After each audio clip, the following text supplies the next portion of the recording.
चेतावनी, ये वीडियो केवल मनोरंजन के उद्देश्य से बनाया गया है। इसे गंभीरता से या वास्तविकता के प्रतिबिंब के रूप में नहीं लिया जाना चाहिए। कृपया इस वीडियो को सावधानी से देखें। क्रीपीलैंड का हॉन्टेड घर। क्रीपीलैंड शहर परछाइयों और फुसफुसाहटों का एक स्थान था। यह एक ऐसी जगह थी जहां सूरज कभी चमकता हुआ नहीं दिखता था और हवा में हमेशा क्षय की गंध भरी रहती थी। नगरवासी एकांतवासी समूह थे और वे रात में अपने घरों से बाहर कम ही निकलते थे। लेकिन क्रीपीलैंड में एक घर ऐसा था जिससे किसी भी अन्य घर से ज्यादा डर लगता था। यह एक बड़ी जीर्ण शीर्ण हवेली थी जो शहर की ओर देखने वाली एक पहाड़ी पर खड़ी थी। इस घर के बारे में अफवाह थी कि यह भूतिया है और शहरवासी प्लेग की तरह इससे बचते थे। एक दिन बच्चों के एक समूह ने घर का पता लगाने का फैसला किया। उन्होंने कहानियां सुनी थी, परंतु उन्होंने उन पर विश्वास नहीं किया। उन्होंने सोचा कि घर में एक रात बिताना और देखना मजेदार होगा कि क्या कुछ होता है। देर रात बच्चे घर पहुँचे। चांद पूरा था और हवा गरज रही थी। चांद की रोशनी में घर और भी अशुभ लग रहा था। बच्चों ने एक गहरी सांस ली और अंदर चले गए। घर में अंधेरा और धूल भरी थी। फर्नीचर चादरों से ढका हुआ था और कोनों में मकड़ी के मोटे जाले लगे हुए थे। बच्चे अपनी टॉर्च की रोशनी से अंधेरे को चीरते हुए घर के अंदर चले गए।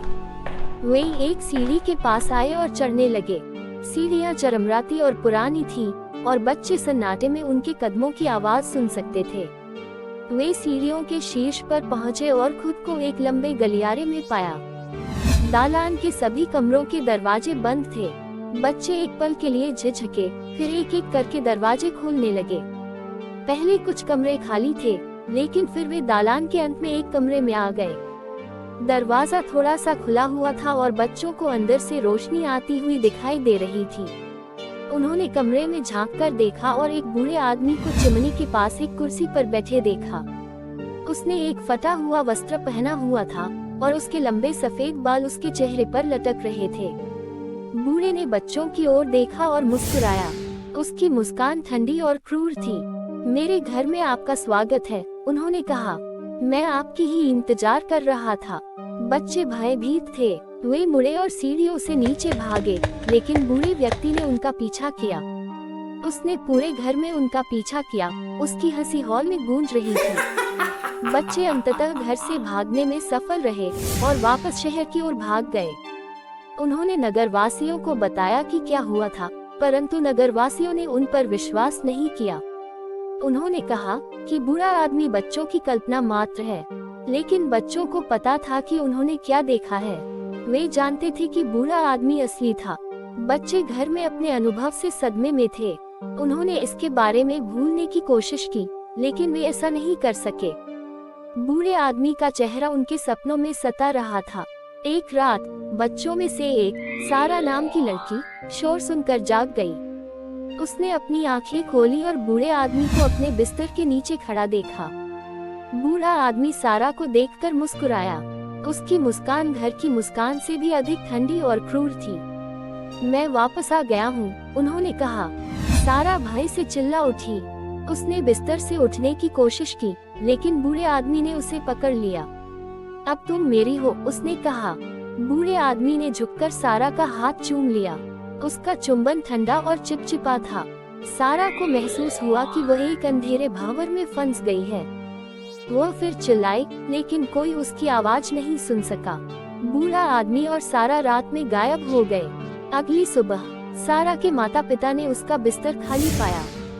उन्होंने घर की तलाशी ली, लेकिन वह कहीं नहीं मिली।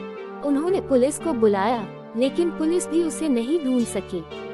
सारा बिना किसी कारणवश गायब हो गई थी। नगरवासी भयभीत हो गए। वे जानते थे कि सारा के गायब होने के लिए बूढ़ा आदमी जिम्मेदार था।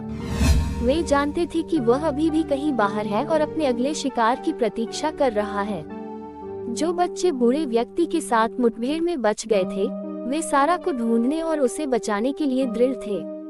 वे जानते थे कि यह खतरनाक है, लेकिन उन्हें प्रयास करना होगा। वे रात में अपने घरों से बाहर निकले और घर की तलाशी करने लगे। उन्होंने कई दिनों तक इसकी खोज की, लेकिन वे इसे नहीं पा सके। एक रात वे जंगल से गुजर रहे थे जब उन्हें एक शोर सुनाई दिया। उन्होंने शोर का पीछा किया और एक जगह पर आ गए। समाशोधन के बीच में घर था। बच्चे पहले तो झिझक रहे थे। उन्हें याद आया कि आखिरी बार वे घर में कैसे आए थे, लेकिन वे जानते थे कि उन्हें अंदर जाना होगा। उन्होंने एक गहरी सांस ली और अंदर चले गए। घर उतना ही अंधेरा और धूल भरा था जितना पहले था। फर्नीचर अभी भी चादरों से ढका हुआ था और कोनों में मकड़ी के जाले अभी भी घने थे। बच्चे अपनी टॉर्च की रोशनी से अंधेरे को चीरते हुए घर के अंदर चले गए। वे सीढ़ी पर आए और चढ़ने लगे। सीढ़ियां अभी भी चरमराती और पुरानी थीं, और बच्चे अभी भी सन्नाटे में उनके कदमों की आवाज सुन सकते थे। वे सीढ़ियों के शीर्ष पर पहुंचे और खुद को लंबे गलियारे में पाया। साथ के कमरों के दरवाजे वाले दालान अभी भी बंद थे। बच्चे एक पल के लिए झिझके, फिर एक एक करके दरवाजे खोलने लगे। पहले कुछ कमरे अभी भी खाली थे, लेकिन फिर वे दालान के अंत में बने कमरे में आ गए। दरवाजा थोड़ा सा खुला हुआ था और बच्चों को अंदर से रोशनी आती हुई दिखाई दे रही थी। उन्होंने कमरे में झांककर देखा तो सारा कमरे के बीच में एक कुर्सी से बंधी हुई थी। बूढ़ा आदमी उसके ऊपर खड़ा था। उसका चाकू उठा हुआ था। आपने बहुत देर कर दी, बूढ़े व्यक्ति ने कहा। नहीं, बच्चे चिल्लाए। वे कमरे में भागे और वृद्ध पर हमला कर दिया। बूढ़ा ताकतवर था, लेकिन बच्चे संख्या में अधिक थे। वे उसके हाथ से चाकू छीनने और उसे जमीन पर पटकने में कामयाब रहे। बूढ़ा हंसा। आप मुझे नहीं रोक सकते, उन्होंने कहा। मैं अमर हूँ। बच्चों को नहीं पता था कि क्या करना है। वे जानते थे कि बूढ़ा व्यक्ति सही था। वह अमर था। वे उसे मार नहीं सके, लेकिन वे ये भी जानते थे कि वे उसे जीवित नहीं छोड़ सकते। वह बहुत खतरनाक था। बच्चों में से एक, माइकल नाम के लड़के ने बूढ़े व्यक्ति का चाकू उठाया। वह एक पल के लिए झिझका, फिर उसने चाकू बूढ़े के दिल में घोंप दिया। बूढ़े की आंखें सदमे से फैल गईं। उसने एक खून जमा देने वाली चीख निकाली और फिर वह जमीन पर गिर पड़ा। बूढ़ा मर चुका था। बच्चों ने सारा को खोला और उसे अपने पैरों पर खड़ा किया। वे सभी थक गए थे और हिल गए थे, लेकिन जीवित होने से उन्हें राहत मिली। वे घर छोड़कर वापस शहर की ओर चल दिए। वे जानते थे कि जो कुछ हुआ था उसे वे कभी नहीं भूलेंगे, लेकिन वे ये भी जानते थे कि उन्होंने सारा की जान बचाई है। अगली सुबह नगरवासियों ने वृद्ध की मृत्यु का समाचार सुना। वे बहुत खुश थे। वे जानते थे कि शहर अंततः सुरक्षित है। बच्चों को नायक के रूप में सम्मानित किया गया। उन्होंने शहर को दुष्ट बूढ़े आदमी से बचाया था। उन्होंने क्रीपीलैंड को बचाया था। जिन बच्चों ने बूढ़े व्यक्ति को हराया था वे बड़े हुए और उनका अपना परिवार था। वे कभी नहीं भूले कि क्या हुआ था, और वे हमेशा अपने बच्चों को क्रीपीलैंड के प्रेतवादित घर की कहानी सुनाते थे। अंततः घर को ही तोड़ दिया गया।